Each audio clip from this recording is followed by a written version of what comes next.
मंगल करण वीतराग विज्ञान। नमो ताहि जाते भय अरहंतादि महान। करि मंगल करि हो महा ग्रंथ करन को काज। जाते मिले समाज सब पावे निज पद राज। इस भव के सब दुख निके कारण मिथ्या भाव। तिनकी सत्ता नाश करी प्रगट मोक्ष उपाय। नहीं स्वतो सतिशक्ति कर्तुम मन्येन पार्यते। जो काम करने की जिसमें लायकात ही नहीं है, दुनिया की कोई ताकत उसको वो काम करा नहीं सकती। और नहीं वस्तु शक्तया परम अपेक्षन्ते, और जिसमें वो कार्य करने की योग्यता है, दुनिया लाख प्रयास करेगी वो कार्य ना हो, वो तो अपना काम करके रहेगी। कितना चाहे कि कितने प्रयास किए जाए कि अग्नि अपनी उष्णता देनी बंद कर दे, संभव नहीं, 3 काल में संभव नहीं। कितना संभव है कि पानी अपनी शीतलता स्वभाव को छोड़ देवे, 3 काल में संभव नहीं। बस यही बात है। कितना प्रयास करे कि परद्रव्य में से सुख आए। देखो, कहने में तो बड़ी आसान बात लगती है, परंतु प्रैक्टिकली हमें अवश्य एक बार विचार करना होगा, क्या वास्तव में हमें इसमें से सुख मिलता है। देखिए ना, हम वस्तु को उलटफेर करना चाहते हैं, वस्तु में कुछ उलटफेर करना चाहते हैं, या आजू बाजू की परिस्थिति में ऐसा कुछ उलटफेर करना चाहते हैं ताकि कोई विशिष्ट कार्य हमारे अनुसार हो, हमारी पद्धति के अनुसार हो। हर एक जीव यही चाहता है। हम किसी वस्तु को जो का त्यों स्वीकार कर ही नहीं सकते हैं। वस्तु जैसी है नहीं, उसको वैसा बनाए नहीं रखने देना चाहते, कुछ ना कुछ छेड़खानी करना चाहते हैं उसमें। एक सिंपल प्रैक्टिकल कर सकते हैं आप। जहाँ पर भी आप बैठे हैं, जहाँ पर भी बैठे हैं आप, फिलहाल विचार कीजिए वो एक कत्तल खाना है। विचार कीजिए, हो सकता है क्या विचार नहीं? अरे घर कैसे विचार करें? वो घर को घर ही विचार करेंगे ना, कत्तल खाना ऐसा थोड़ी ना विचार करेंगे। मतलब देखिए ना, जो वस्तु है उसको वैसा समझना ये बड़ा आसान काम है। अब मैं कहूँ कत्तल खाना विचार करो, नहीं हो सकता ये विचार। मतलब वस्तु का विपरीत ज्ञान या अयथार्थ ज्ञान ये ज़्यादा दुखकारी है, ज़्यादा अनर्थकारी है, विकल्प उत्पन्न करने वाला है, और बहुत ही भ्रामक है, संक्रामक है, दुखदायक है। कल एक पंक्ति आई थी ना अपनी, विकल्प अपने विकल्प पर के लिए अकिंचित कर है। तुम कितना भी विकल्प करो, पर में कुछ होने वाला नहीं है। पर का जैसा परिणाम होना है उसका वैसा ही होना है, और अपने लिए अनर्थकारी है। तुम दूसरे में कुछ उल्टा उलट पुलट करना चाहोगे, होने वाला नहीं है, तुम अपना अहित कर बैठोगे। कैसे? सबसे पहली बात, तुम अपना समय खपा रहे हो। 1, तुम अपना उपयोग खपा रहे हो। 2, 3, तुम नवीन कर्म का बंद कर रहे हो, नवीन विकल्प कर करके।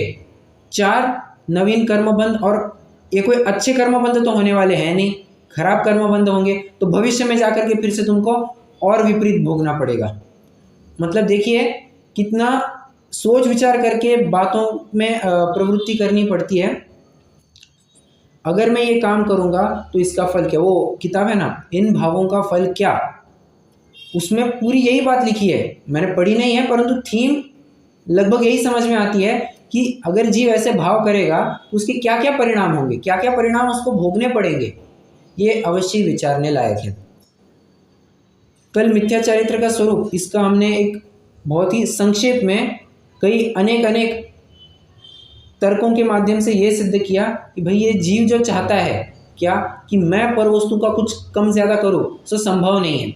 चारित्र तो उसका नाम था कि स्वरूप में प्रवृत्ति करे, उसका नाम चारित्र था। अब स्वरूप में प्रवृत्ति करना तो छोड़ दो, वो तो अपने में ही प्रवृत्ति कर रहा है। और ये कैसे? ये मिथ्या दर्शन से युक्त बातें हैं, सारी मिथ्या दर्शन से युक्त है। एक बात और आई थी कल भी और कुछ टाइम पहले भी, कल उसकी विशेष चर्चा नहीं हुई थी, पर ठीक है। देखो ना, कार्य तो अपने प्रत्येक वस्तु के अपने अनुसार होने वाला है, उसकी जैसी योग्यता है कार्य उस अनुसार होगा। ठीक है, मान के चलो हमने कुछ विकल्प किया और कार्य वैसा परिणाम आया। हमने चाहा कि इंडिया जीत जाए और इंडिया जीत गया। ठीक है, कोई कोई को क्या भ्रम लगता है, क्या भ्रम होता है, मैंने भावना भाई थी ना इंडिया जीत जाए इसलिए इंडिया जीत गया। और अपनी और कुछ दिन पहले भी चर्चा हुई थी, कुछ कुछ लोग तो पागल महापागल पक्की येड़े होते हैं, क्या होम हवन करवाते हैं कि इंडिया जीत जाए और जीत गया तो कहते हैं हाँ हमने होम हवन करवाया इसलिए जीत गया। भले आदमी तुम्हारे विकल्प से कुछ नहीं होने वाला है, कुछ नहीं होने वाला। वो तो बात ऐसी है कि इंडिया वहां पर जीतना था और तुमको भी वैसे ही परिणाम हुए। ये तो कोइंसिडेंस है, एक इत्तेफाक मात्र है, मियर कोइंसिडेंस। तुम उसके कर्ता मत बनो। और जब तुम चाहते हो कि इंडिया जीत जाए और जब हार जाता है तब क्या कहोगे, है कि नहीं दिक्कत वाली बात। मतलब हर जगह तो न्याय नहीं लगा सकते हैं ऐसा, इसलिए परद्रव्य का कर्ता बनने से तो बेहतर है उस वस्तु को अपना स्वयं का कर्ता बनने दो, तुम अपने कार्य का कर्ता बनो। जीव और देखो होता क्या है, जैसे जैसे जीव कुछ विकल्प करता है और कार्य उसके अनुसार होने लग जाए, उसको क्या लगता है कि मैं ये विकल्प कर रहा हूँ इसलिए काम हो रहा है। मान के ये पहली दफ़ा, ठीक है, एक दफ़ा हो सकता है, दूसरी दफ़ा हुआ, हाँ थोड़ा अब तो कॉन्फिडेंस आने लगते कि हाँ मैं जो बोलता हूँ ना वो होता ही है। तीसरी बार भी हुआ और कॉन्फिडेंस आया, चौथी बार और कॉन्फिडेंस, और मतलब जितनी बार आप विचार करेंगे ना और कार्य वैसा होता हुआ दिखेगा, आपने विचार किया और कार्य हुआ, मिथ्यात्व पक्का पक्का और पुष्ट ही होता जाएगा, वो कभी भी ढीला नहीं होने वाला है। वो तो मिथ्यात्व और पुष्ट होते जाएगा, क्या कि अरे मैं करता हूँ इसलिए ये सब हो रहा है, अगर मैं नहीं हूँ ना तो सब चौपट हो जाएगा। अन्य मतियों ने भी ऐसी मान्यता मान रखी है, क्या ईसा मसीहा है वही तो सब इस जग के करता है, उनकी मर्जी के बिना यहाँ का कुछ पत्ता नहीं हिलता। और कौन है अपने अल्लाह की मर्जी के बिना कुछ भी होता नहीं है, राम की मर्जी के बगैर यहाँ पर कुछ होता नहीं है। ये अन्य मतियों ने कपोल कल्पित कल्पनाएं बना रखी है। जैन धर्म क्या कहता है, एक फंडामेंटल सिद्धांत कहता है, एक सिद्धांत कहता है भैया प्रत्येक वस्तु का परिणाम अपने अनुसार है, तुम उसमें कुछ छेड़खानी करने जाओगे तो दिक्कत हो जाएगी, तुम्हें निराशा ही हाथ आने वाली है। देखो ना, अगर अपना हर बार एक उदाहरण लेते ही है, अगर चीन या पाकिस्तान या रशिया या अमेरिका भारत के कामकाज में हस्तक्षेप करने लग जाए, स्वीकार होगा क्या? स्वीकार बिल्कुल भी नहीं होगा। तो कोई वस्तु कैसे चाहेगी कि मेरा कार्य मैं कर रही हूँ तो मेरे कार्य में कोई हस्तक्षेप करे? कोई वस्तु नहीं चाहेगी। और अगर कोई करता है तो दिक्कत है, वो सामने वाले व्यक्ति जो विकल्प कर रहा है उसको तो दुख ही भोगना पड़ेगा, अभी नहीं बाद में सही उसको दुख तो भोगना ही पड़ेगा। तो ये लगभग अपनी मिथ्या चरित्र के संदर्भ में ऐसी चर्चा हुई थी।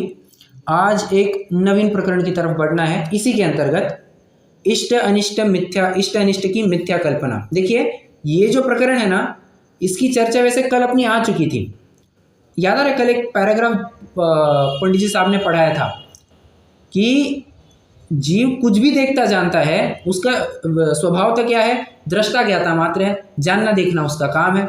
परंतु मिथ्यात्व के उदय से, मोह के निमित्त से जीव क्या करता है, जानता देखता है प्लस उसमें इष्ट अनिष्ट कल्पना कर देता है, उसमें कुछ ना कुछ कम ज़्यादा करना चाहता है, ठीक है। एक मिनट, हाँ मैं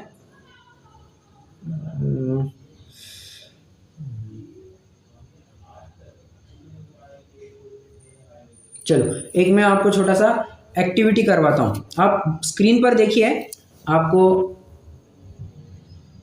थोड़ा सा कुछ ख्याल में आएगा। स्क्रीन दिख रही है मेरी?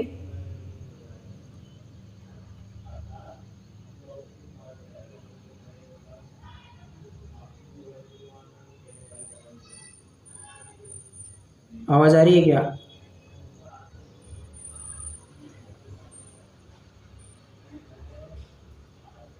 अरे क्या बात है?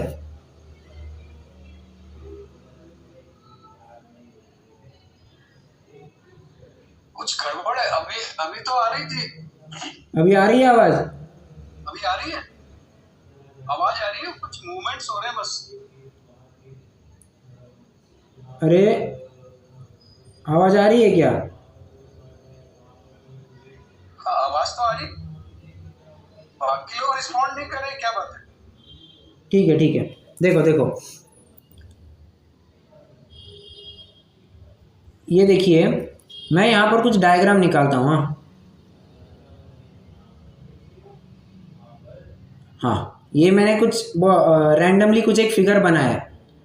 आपको ये फिगर को कंप्लीट करना है, ठीक है? ये समझ में दिख रहा है क्या? मैंने कुछ अभी बनाया, ड्रॉ किया है।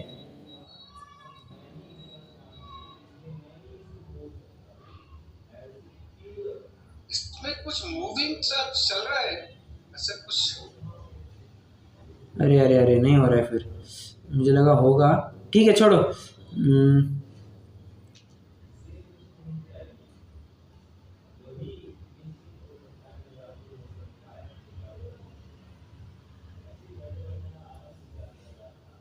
देखो निकालता हूँ मैं अभी। आ गया, हाँ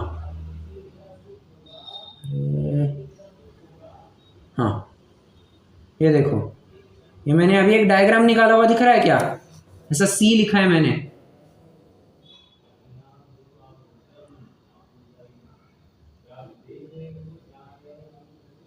हेलो,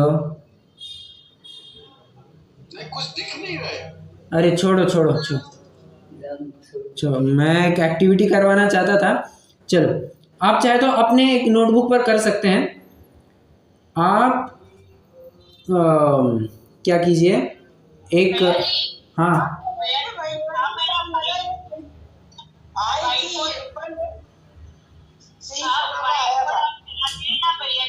हाँ, हम लोग को म्यूट का ऑप्शन नहीं दे रहा है और हमको मालूम नहीं पड़ रहा है। और आप जो लिख रहे थे, जो बताना चाह रहे थे ना, वो बहुत साइड से बता रहे थे। आप थोड़ा बीच में बताते ना तो दिखता था।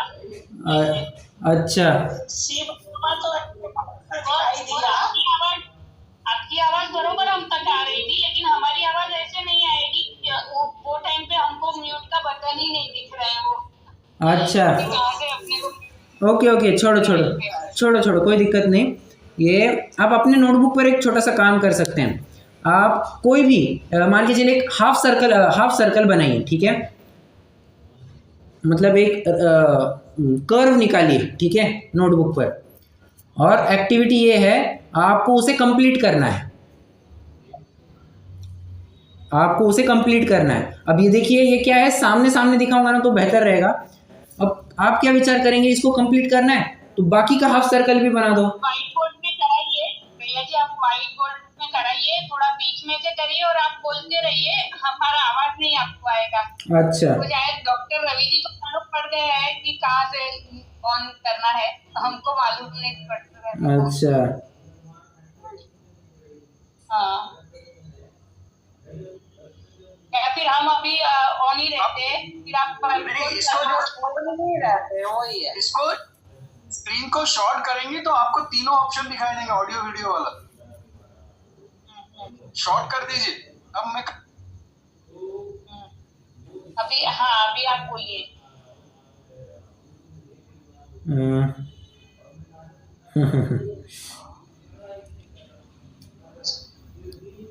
चलिए अब कभी बाद में करेंगे। अभी अपन, मुझे लगता है अपन पहले प्रकरण पूरा करते हैं। देखिए, ये मैं तो ये कहना चाह रहा, देखो, अरे छोड़िए, अभी छोड़िए छोड़िए, देखिए छोड़िए, देखिए, मैं लगभग 1.5 साल पहले ना हमारे सामने एक ऐसी एक्टिविटी करवाई थी। एक आधा डायग्राम बनाया था, ठीक है, आधा चित्र बनाया था और कहा था कि इसको पूरा करो, ठीक है? सभी ने कुछ ना कुछ उसमें करने की कोशिश की, परंतु जब बाद में उन विद्वान ने कहा इसमें कुछ करने की ज़रूरत ही नहीं है। क्यों? हमें आधी वस्तु कभी पूरी लगती ही नहीं है। आधी वस्तु भी अपने आप में पूरी हो सकती है, ये हमें कुछ लगता ही नहीं। हम कुछ ना कुछ उसमें छेड़खानी करना चाहते हैं। वो एक्टिविटी तो ऐसे, उसका आशय तो ऐसा था, ठीक है? अब यहाँ पर भी यही समझना, हम पर वस्तु में कुछ ना कुछ करना चाहते हैं पर वस्तु में या तो इष्टार्थ कहते हैं या अनिष्ट करते हैं, उसको वैसा का वैसा बना ही नहीं रखने देना चाहते। कल उदाहरण दिया था ना, लौकी की सब्जी कैसी बनी है, अच्छी बनी है या बुरी बनी है, ये दो ही उत्तर अपेक्षित रहते हैं। लौकी की सब्जी लौकी जैसी बनी है, ये कोई कहेगा तो कहेगा मूर्ख है, पागल है, परंतु मूर्ख नहीं है, वो मूर्ख नहीं है, समझो। वो तो तत्वज्ञान की बात कह रहा है, भैया इसमें और क्या चाहते हो तुम, लौकी की सब्जी लौकी जैसी बनी है, अच्छा बुरापना इसमें कहाँ हो गया। अच्छा बुरापना तो वस्तु में नहीं होता, हमारी विचारधारा में होता है। हमारी विचारधारा में होता है ये वस्तु अच्छी, ये वस्तु खराब, और जब ये खराब बुरेपने की विचारधारा हट जाएगी तो सहज ही वो एक मध्यस्थ दशा में आ जाएगा। जज भी क्या करता है, जो कोर्ट का जज होता है वो भी क्या करता है, मध्यस्थ होता है। अगर उसके सामने कटघरे में उसका लड़का भी खड़ा है, उसको सही न्याय, उचित न्याय ही करना पड़ेगा। अगर लड़के ने गलती की है तो उसको सज़ा देनी ही पड़ेगी। कितने तो भी प्रथमानियों के उदाहरण आते हैं। अबे राजा श्रेणिक ने अपने पुत्र को दंड सुना दिया, मृत्युदंड सुना दिया वारिशेन को, भाई ये चोरी करता है, ठीक है, और बाद में सिद्ध हुआ कि नहीं भाई ये चोरी वोरी कुछ नहीं करता है, इसके ऊपर तो लांछन लगाया गया था। ऐसा मतलब राजा भी जब न्याय करता है तब निष्पक्ष होकर के करता है। वो ये नहीं विचार करता ये मेरा अपना है, ये इष्ट व्यक्ति है। देखो इष्ट अनिष्टपना आ गया ना, आप बायस्ड हो जाते हो, आप पक्षपाती हो जाते हो। और यहाँ ये किसी का पक्ष लेने का मार्ग नहीं है, मोक्ष मार्ग किसी के पक्ष का मार्ग नहीं है, ये तो निष्पक्ष होकर के चलने का मार्ग है। ये आप विचार नहीं कर सकते। देखो और एक उदाहरण देता हूँ मैं, अपना हर बार लगभग हर बार जो उदाहरण लेते हैं दिल्ली और चेन्नई का उदाहरण, ठीक है। मान के चलो किसी गाड़ी में से बैठ करके दिल्ली जाना है और वहीं बाजू में मान के चलो हमारे ही भाई की एक गाड़ी लगी हुई है, वो चेन्नई जा रही है, ठीक है। हमें जाना है दिल्ली, परंतु हमारे ही भाई की गाड़ी लगी है जो चेन्नई को जा रही है। हम ये कहे क्या कि नहीं ये तो मेरे भाई की गाड़ी है, ये तुम्हें दिल्ली लेकर के जाएगी, संभव नहीं है। वो उसका जो रास्ता है वो वहाँ पर लेकर के जाएगी। तुम्हारा जो अभिष्ट कार्य है तुम्हें निष्पक्ष होकर के करना चाहिए। थोड़ा सा प्रकरण फैल रहा होगा परंतु मैं तुरंत समेट लेता हूँ। इष्ट अनिष्ट मान्यता के ऊपर यहाँ पर बात कही जा रही है। दो प्रकार से पंडित जी अप्रोच कर रहे हैं। क्या समझना, हाँ ये बहुत महत्वपूर्ण है। क्या कि कोई वस्तु किसी व्यक्ति को इष्ट लगती है और वही वस्तु किसी को अनिष्ट लगती है, एक पहला मुद्दा। दूसरा मुद्दा, वही वस्तु वही व्यक्ति को किसी काल में इष्ट लगती है और किसी काल में अनिष्ट लगती है। अब इसके लिए ना हमें वो जो एक चीज़ मिलेगी वंडरफुल, वो पिक्चर है ना, उसके वो लास्ट सीन का हमें वो थोड़ा आधार लेना पड़ेगा। वो रसगुल्ले वाला याद है क्या? रसगुल्ले वाला, जी भैया। उसको पहली बार रसगुल्ला दिया, वो क्या कहता है? बहुत अच्छा है। नहीं मजा नहीं आया। वो कहता है हेवन। वो कहता है हेवन, स्वर्ग जैसा अनुभव हो रहा है। तो अब पहली बार दिया, अब जब वो सुबोध फिर से बुलाता है उसको, ये लो एक और खाते जाओ, एक और ठीक है साहब ले लेता हूँ, एक और, नहीं साहब नहीं जाएगा फिर भी ले लेता हूँ, एक और ले लो साहब, अब उल्टी हो जाएगी। अब जरा विचार करना, किसी काल में वही वस्तु उसी को इष्ट लग रही थी और बाद में उसको अनिष्ट लगने लग गई है। ये क्या बात है? मतलब वस्तु किसी काल में हमें सुख देती है, वस्तु किसी काल में हमें दुख देती है। ये तो बड़ी भारी आपत्ति हो जाएगी। फिर तो हमें वस्तु को जाकर के पूछना पड़ेगा कि भाई तुम सुख कब देते हो, मैं तब आऊँगा तुम्हारे पास। और वस्तु क्या कहेगी? वो वस्तु तो कहेगी भाई देख, जब तेरी इच्छा इस वस्तु से शांत होगी, पूरी होगी, तब तुझे लगेगा कि तुझे सुख की प्राप्ति हुई है। मैं यहाँ पर इंद्रिय सुख दुख की बात चल रही है, यहाँ पर अतीन्द्रिय सुख की बात लाना ही नहीं बीच में, उसकी तो अलग से चर्चा होगी। तो वस्तु को जाकर के तो नहीं पूछ सकते भाई तुम हमें सुख कब दोगे और तुम हमें दुख कब दोगे, ऐसे वस्तु को तो नहीं पूछा जा सकता। मतलब हमारी वासनाएं, हमारी वो इच्छा ही पूरा नियंत्रण में रखती है कि सुख कब मिलेगा और दुख कब मिलेगा। तो अगर दुख नहीं प्राप्त करना है तो इच्छा ना करो। ये बात कितनी तो भी दफ़ा पंडित जी साहब कहते आए हैं, कितनी तो भी दफ़ा। दूसरे अध्याय में बात कही, तीसरे अध्याय में बात कही, चौथे अध्याय में फिर से बात कह रहे हैं। 3 जगह पर इन्होंने इच्छा के प्रकरण को उठाया है। मतलब एक बार तो समझना ही पड़ेगा कि ये जीव की जो इच्छा है, जीव की जो इष्ट अनिष्ट कल्पना है, ये जीव को भ्रमित कराती है। और उदाहरण लेते हैं, जो पंडित साहब ने उदाहरण लिए ना, उन्हीं उदाहरणों की अपन चर्चा करते हैं। देखिए पहला उदाहरण, कोई विष्टा है, ठीक है, विष्टा समझते हैं सभी जन। विष्टा है, अच्छी लगती है, कैसे अच्छी लगेगी? विष्टा कैसे अच्छी लगेगी? अच्छी लगती है ना। कब? उस सुअर को जाकर के पूछो, वो रात दिन उसी में ही पड़ा है, उसी में ही खेलता है, उसी में ही कूदता है, वही खाता है, वही करता है सब, उसको तो बड़ा अच्छा लगता है। मतलब विचारणीय बात है। किसी, अब दुनिया की नज़रों में तो एकदम घटिया चीज़, एकदम गंदी चीज़, और सुअर के लिए एकदम आहा, आज तो बड़ा स्वादिष्ट भोजन हो गया, ऐसा विचार करता है वो। मतलब क्या वास्तव में वो इष्ट है या अनिष्ट है? विचारणीय बात है। और एक उदाहरण, जैसे कोई गरीब व्यक्ति है, उसके लिए मोटा कपड़ा बहुत सुखकारी होता है, परंतु किसी अमीर को जाकर के पूछो, वो मोटा कपड़ा नहीं पसंद करता, वो करता महीन, अपना पतला वस्त्र चाहता है वो, ठीक है। वो पतला वस्त्र कहे तो उसको अच्छा, तो पतला वस्त्र मिले तो उसको अच्छा लगता है। यही कहा है ना, कहाँ गया, जिसे वस्त्र ना मिला तो मोटा वस्त्र इष्ट लगता है, जिसे पतला वस्त्र मिलता है उसे वह अनिष्ट लगता है, बराबर। और देखो उदाहरण बहुत खतरनाक दिया है पंडित जी ने। कहते हैं कोई आपको गाली दे तो कैसे लगेगा? अरे कोई सामान्य आपको डांटे फटकारे, कैसा लगेगा? अच्छा लगेगा या बुरा लगेगा?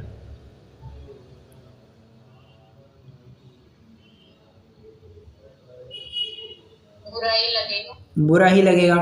पंडित जी साहब कहते हैं लोक में भले ही ऐसा होता होगा, परंतु जब ससुराल में जाते हैं तब गाली सुनना ये इष्ट लगता है। आप कहेंगे क्या कह रहे हैं? अब देखिए, ये पुराने ज़माने की कोई प्रथा होगी या आज भी कहीं चलती होगी कि जहाँ पर शादी होने के बाद एक रस्म होती है, ससुराल में जमाई को बुलाया जाता है और ससुराल वाले जमाई को खूब भर भर के माँ की, बहन की, यहाँ की वहाँ की गालियाँ देते हैं।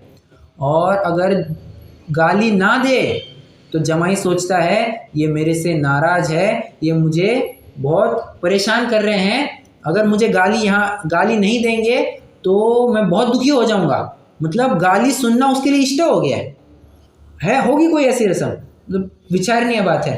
और सुनना, दोस्त मंडली में, भैया जी हमारे यहाँ पे उसको फटाने बोलते हैं। फटाने? हाँ, आपके यहाँ देते हैं।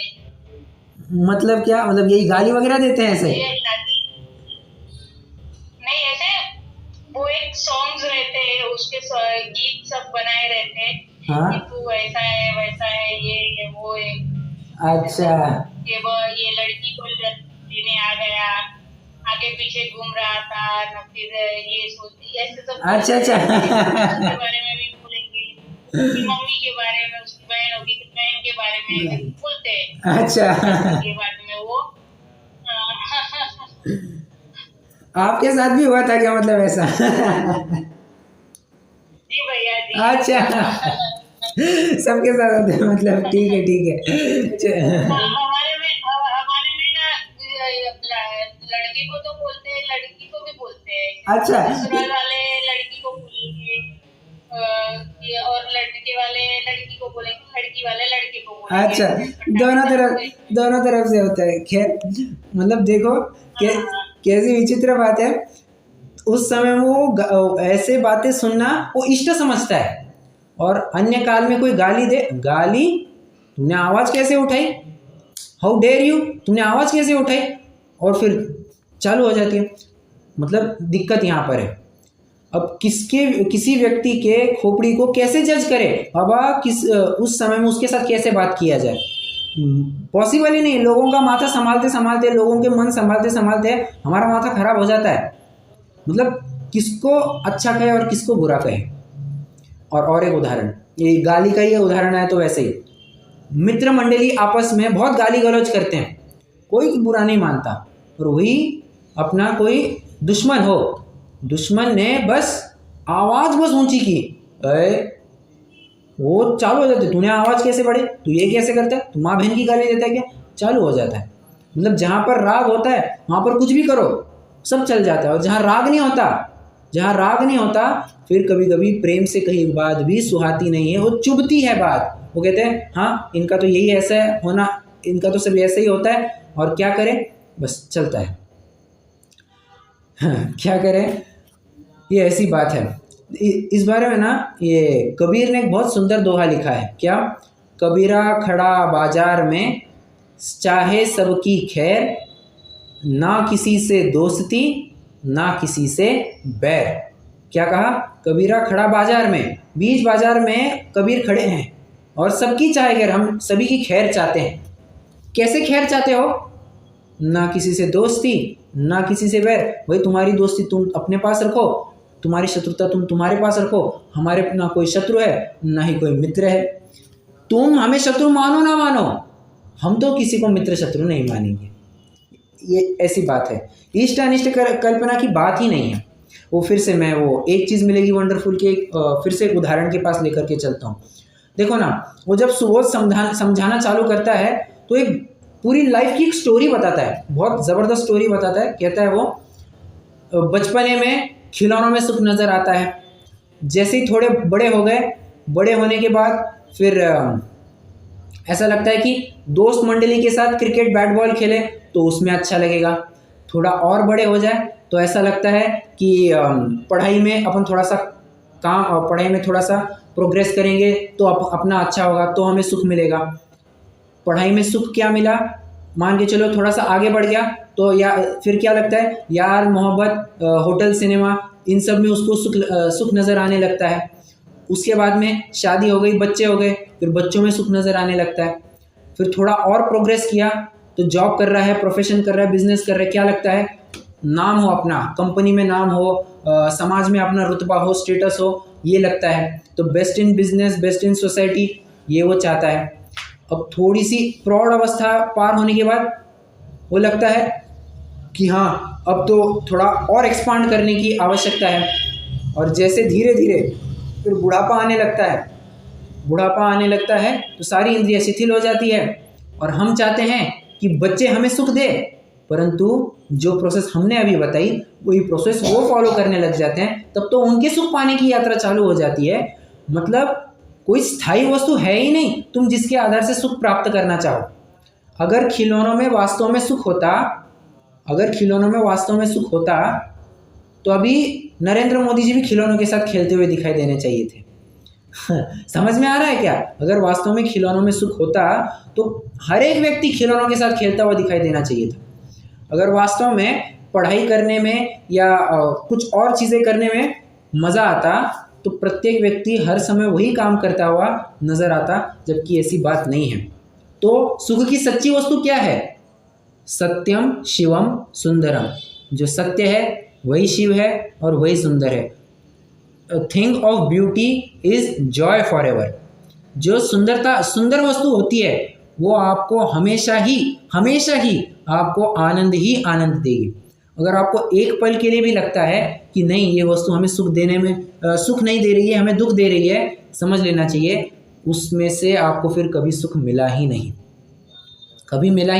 वो तो आपकी बस मान्यता थी कि ये मुझे सुख दे रहा है। अच्छा, और भी बातें होती है। कभी लगता है कि घर परिवार वाले बहुत अच्छे हैं, थोड़ा सा कुछ ऊपर नीचे हो जाए तो लगने लगता है इनके समान घटिया आदमी कौन नहीं है। होता है, नहीं होता है। और जब अच्छे से बात करने लगते हैं इनके समान भगवान कोई नहीं है, और झगड़ा हो जाए इनके समान राक्षस कोई नहीं है। होता है, नहीं होता है? बिल्कुल होता है। मतलब ये समझ, आप क्या कहें, अपनी समझ का फेर है। इसके लिए ना एक प्रैक्टिकल आप ज़रूर कर सकते हैं। जब भी आपको किसी व्यक्ति के बारे में या किसी वस्तु के बारे में ऐसा लगे कि ये वस्तु अच्छी नहीं, सबके लिए है, हाँ सबके लिए एक प्रैक्टिकल है। जब भी आपको लगे कि कोई वस्तु अच्छी है या कोई वस्तु बुरी है, मान के चलो ऐसा क्या कहे कि बेटा बड़ा ही नालायक है। अगर आपको ऐसा लगता है कि बेटा बड़ा ही नालायक है तो किसी नोटबुक पे लिखना ये बेटा बड़ा नालायक है, ठीक है, लिखना, बाकायदा लिखना बेटा बड़ा नालायक है। और जब 10 दिन बाद आपको एहसास होने लग जाए कि नहीं यार बेटा बड़ा बराबर सुन रहा है, अपने अनुसार काम कर रहा है, तो आप फिर उसी के नीचे लिखना बेटा बड़ा अच्छा है। आप स्वयं नोटिस करेंगे कि यार अपन क्या लिख रहे हैं कभी तो और आपको अपने ही विचार के ऊपर तरस आएगी कि यार कैसी तो अपनी मति। कभी तो हम कहते हैं कि बेटा खराब है, कभी तो कहते हैं कि अपन बेटा बहुत अच्छा है। अपन को ही ठिकाना नहीं है, अपने विचार का अपने को ही ठिकाना नहीं है। क्या किया जाए ऐसे का, तो इससे आपको एक डेफिनेटली एक नवीन अप्रोच मिलेगा। और ये प्रैक्टिकल आप ज़रूर से करके देखना, ज़रूर से। जब भी कभी झगड़ा हो जाए किसी के साथ भी, या अपने अनुसार कोई काम ना हो जाए, या अपन बहुत दुखी महसूस कर रहे हो, या अपन को लगता है कि मेरे अनुसार कुछ नहीं हो रहा है, लिख करके रखना कि इस व्यक्ति की वजह से, इस कारण की वजह से मुझे बहुत दुख महसूस हो रहा है, ठीक है। अब 10 दिन बाद जब कोई आपको उस व्यक्ति के साथ अच्छा कंफर्टेबल हो जाओ, आप उसके नीचे फिर से लिख देना कि हाँ इस व्यक्ति के साथ मुझे अच्छा लग रहा है। आप डेफिनेटली नोटिस करेंगे कि नहीं अपनी ही विचारधारा गलत हो रही है, और धीरे धीरे फिर आप अच्छे बुरेपने की तरफ से हटते जाएंगे और एक साम्य भाव अवस्था के ऊपर आएंगे। ऐसा है। प्रश्न एक है, ये इष्टानिष्ट कल्पना हो क्यों रही है? देखो, बाल बोध में एक बहुत सुंदर बात कही है, और जो कि यहीं से उठाई गई है। कहते हैं तत्वज्ञान के अभाव में जब जीव इष्टानिष्ट कल्पना करता है तो उसे कषाय होती है, ठीक है। उल्टा भी ले सकते, जब ये जीव कषाय करता है तब उसको इष्टानिष्ट कल्पना होती है। और इष्टानिष्ट कल्पना को या कषायों को कैसे मिटाया जा सकता है? जब तत्वज्ञान की प्राप्ति हो, कोई वस्तु इष्टानिष्ट ना लगे तो सहज ही जीव कषाय से निवृत्त होता है। ऐसी बात है। कुल मिलाकर के मैं अगर ये बात करना चाहूँ तो ये देखो, ये प्रकरण तो थोड़ा खींचने वाला है, मतलब थोड़ा सा लंबा चलेगा। देखते हैं, अभी तो अपन थोड़ा सा आधा पौना पेज पढ़ते हैं, फिर अपन कंक्लूड करेंगे। 2 पैराग्राफ्स में जो थीम आ रही है मैं उसको फिर से बता दूं। एक में तो ये थीम आ रही है कि वस्तु वही है, किसी व्यक्ति को वो अच्छी लगती है और किसी व्यक्ति को वही वस्तु खराब लगती है। एक, अब देखो ना, उदाहरण, इंडिया न्यूजीलैंड में इंडिया जीत गया। इंडिया वालों को क्या लगता है? बहुत अच्छा लगता है। न्यूजीलैंड वालों को कैसा लगेगा? बुरा लगेगा या नहीं लगेगा? ऐसा ही है, ऐसा ही होता है। अब क्या करें इसमें? अच्छी घटना है या बुरी घटना है? इंडिया जीता, न्यूजीलैंड हारा, अच्छी घटना है या बुरी घटना है? अरे अच्छी बुरी है तो तुम्हारे मान्यता के ऊपर निर्भर करता है, ठीक है। ये पहला कंसेप्ट। और दूसरा कंसेप्ट ये यहाँ बता रहे हैं कि किसी व्यक्ति की विचारधारा तो देखो, कभी तो कोई वस्तु अच्छी लगती है और कभी तो वही वस्तु कालांतर से बुरी लगने लग जाती है। इन 2 बातों के ऊपर चर्चा करने वाले। आइए पृष्ठ क्रमांक क्या कहते हो, 89 तो नहीं कहेंगे, 89 को क्या कहते हैं? 89। पृष्ठ क्रमांक 89। तथा कषाय इष्ट अनिष्ट की मिथ्या कल्पना तथा कषाय भाव होते हैं, सो पदार्थों को इष्ट अनिष्ट मानने पर होते हैं। सो इष्ट अनिष्ट मानना भी मिथ्या है, क्योंकि कोई पदार्थ इष्ट अनिष्ट है ही नहीं। कैसे? सो कहते हैं, जो अपने को सुखदायक उपकारी हो उसे इष्ट कहते हैं, अपने को दुखदायक अनुपकारी हो उसे अनिष्ट कहते हैं। लोक में सर्व पदार्थ अपने अपने स्वभाव के ही करता है, कोई किसी को सुख दुखदायक उपकारी अनुपकारी है नहीं। यह जीव ही अपने परिणामों में उन्हें सुखदायक उपकारी मानकर इष्ट जानता है अथवा दुखदायक अनुपकारी जानकर अनिष्ट मानता है, क्योंकि एक ही पदार्थ किसी को इष्ट लगता है, किसी को अनिष्ट लगता है। आगे बात, जैसे जिसे वस्त्र न मिलता हो उसे मोटा वस्त्र इष्ट लगता है, और जिसे पतला वस्त्र मिलता है उसे वह अनिष्ट लगता है। जो पतले कपड़े पहनने का जिसको आदत हो गई है उसको मोटा कपड़ा खराब लगेगा। सूकर आदि को विष्टा इष्ट लगती है, देवादि को अनिष्ट लगती है। देवादिक मतलब, प्रश्न है मेरा, देवादिक मतलब कौन?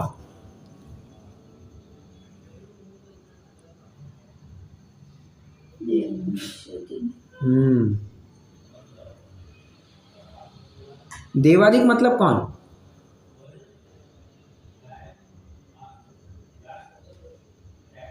देखो मैं फिर से पढ़ता हूं। सुकर आदि को विष्टा इष्ट लगती है, देवादि को अनिष्ट लगती है। देवादि मतलब कौन? अरे कुछ तो बोलिए। सब प्रकार के देव। हाँ, सब प्रकार के देव तो आ ही जाएंगे। अरे ये मनुष्य भी आ जाएंगे इसमें। देव कहा तो मनुष्य भी ले लेना। और जो भी तिर्यंच ऐसे कार्यों में प्रवृत्ति नहीं करते हैं, जैसे गाय है, भैंस है, एक प्रकार से सभ्य माने जाते हैं, तो ऐसों को भी ले लेना। ठीक है। मनुष्य में भी कितने लोग को वो कादों का बात लेने जाते हैं। अभी ट्रेन निकला है ना। हाँ अच्छा, तो वैसा भी होता है, वैसा भी होता है। हाँ वो क्या कहा आपने अभी? ये बात कहते हैं ना कुछ। हाँ, बात करने वाले तो कुछ भी करते हैं, फिर उसी टट्टी में पड़े रहते हैं, ये करते हैं वो करते हैं, सब चलते रहता है। और ये होली वगैरह के लिए भी क्या करते हैं, वो सब गाय के गोबर के वो जो ये होते हैं, कहाँ कंडे लेते हैं, उसी को तो जलाते हैं। मतलब इष्ट मानते हैं उसको, इष्ट मानते हैं उसको। अब जो ऐसा नहीं मानते हैं तो उनकी बात चल रही, देवादिक में उनको ले लिया गया है। अगला उदाहरण देखो, किसी को मेघ वर्षा इष्ट लगती है, किसी को अनिष्ट लगती है। जैसे किसान, बारिश गिरे, क्या बात है, उसको तो पूरा कर्जा नील होता हुआ दिखाई दे रहा है साहब, उसको पूरी हरियाली दिखाई दे रही है। वो लगता है अब की बार अपना पूरा कर्जा नील हो जाएगा और अपन एकदम आराम से एकदम बहुत बड़े आदमी होंगे। और वही धोबी को जा करके पूछो, धोबी को जा करके पूछो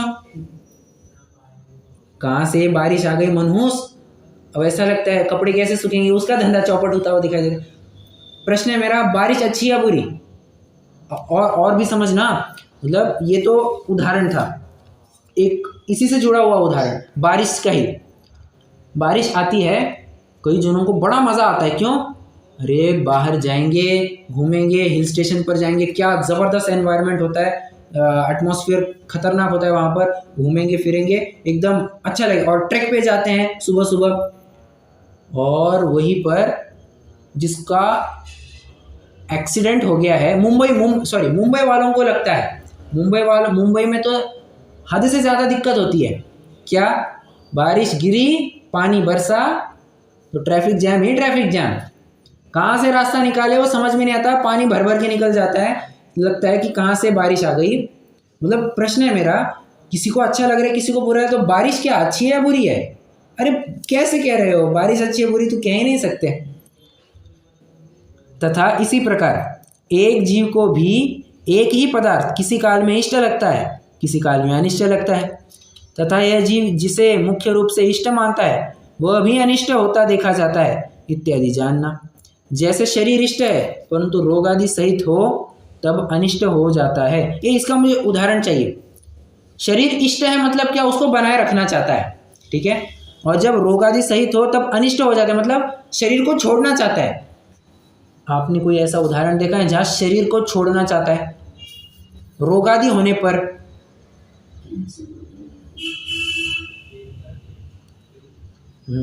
ठीक है। जब जैसा कोई ज्यादा परेशान हो गए, इससे तो मर जाए तो ज्यादा अच्छा है। अच्छा, हाँ, वैसा भी एक हो सकता है, वैसा भी एक हो सकता है।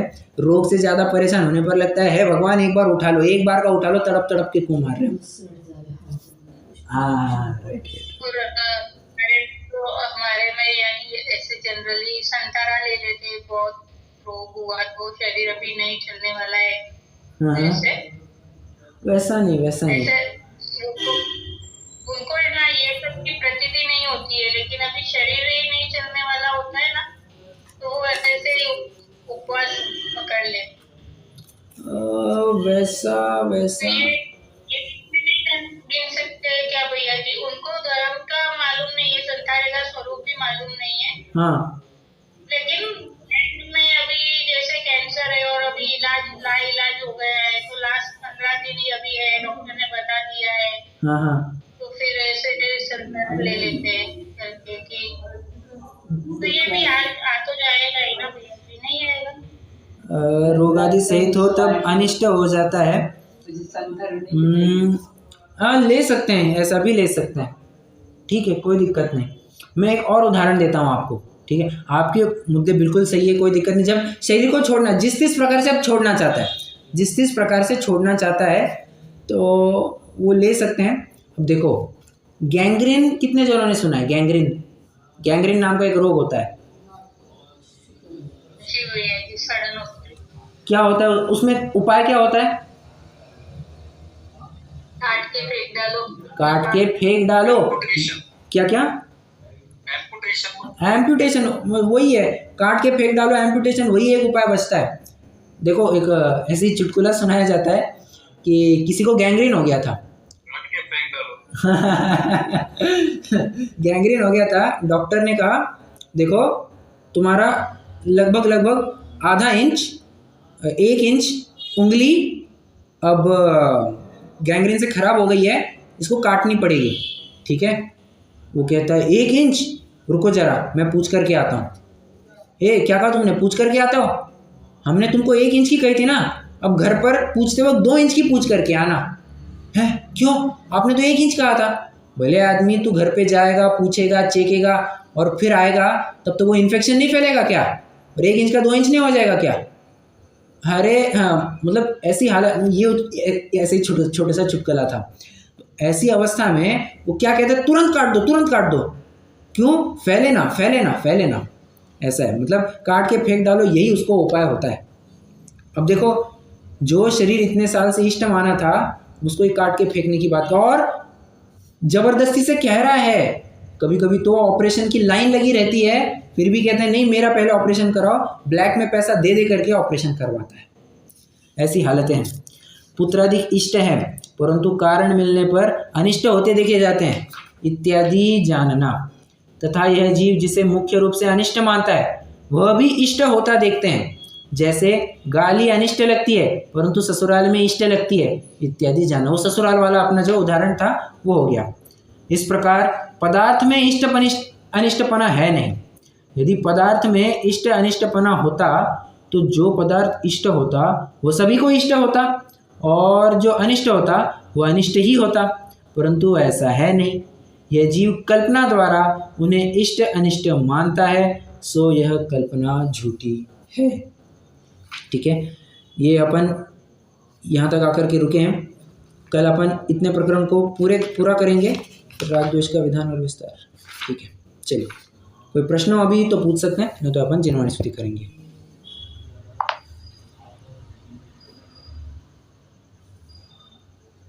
नहीं, चलिए।